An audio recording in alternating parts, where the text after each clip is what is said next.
నిన్న పిఠాపురంలో కూడా ఏదో గొడవ, ఒక చిన్న విద్యార్థుల మధ్య ఒక చిన్నపాటి గొడవ జరిగితే దాన్ని ఈ రాజకీయ నాయకుల లబ్ధి కోసం దాన్ని కుల గొడవలుగా క్రియేట్ చేయడం ప్రారంభించారు. ఇద్దరు బిడ్డలు కొట్టుకుంటారు. పవన్ కళ్యాణ్ గారికి చెప్పాలి సమాధానం, నువ్వు చెప్పు. చేసింది అంతా రాజేష్ మహాసేన. వాడినకన్నా మమ్మల్ని అంటే దీంట్లో ఏదన్నా ఎవరన్నా వచ్చారా, వైసీపీ కానీ టీడీపీ కానీ ఎవరన్నా వచ్చి మాతో చెప్పారా? అసలు దీంట్లో రాజకీయం ఏముందో నువ్వు చెప్పండి.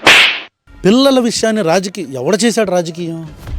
చిన్నపిల్లలు మా మీద ఇలా మమ్మల్ని ఎస్సీలు అని చెప్పని వేరు చేసి మాట్లాడుతున్నారు అని చెప్తుంటే సార్ ఏమన్నాడంటే, ఆ పెట్రోల్ ఇంక చెప్పలేని వాళ్ళకి బుద్ధి రాదు, ఇంకా జాతి అంతేది దొంగ ముఠ అని అడిగాడు. ఇప్పుడు చెప్పేత ఎస్సీ పిల్లలందరినీ బయటికి గంటేశారని. ఎందుకు? అదే కదండి వివక్ష అంటే. ఓసీ పిల్లలు లోనికి వచ్చేబట్టి మమ్మల్ని బయటికి గంటతా వాళ్ళకేముంటుందని. అంటే ఈ పిల్లలకి రాజకీయం ఏముంటుంది?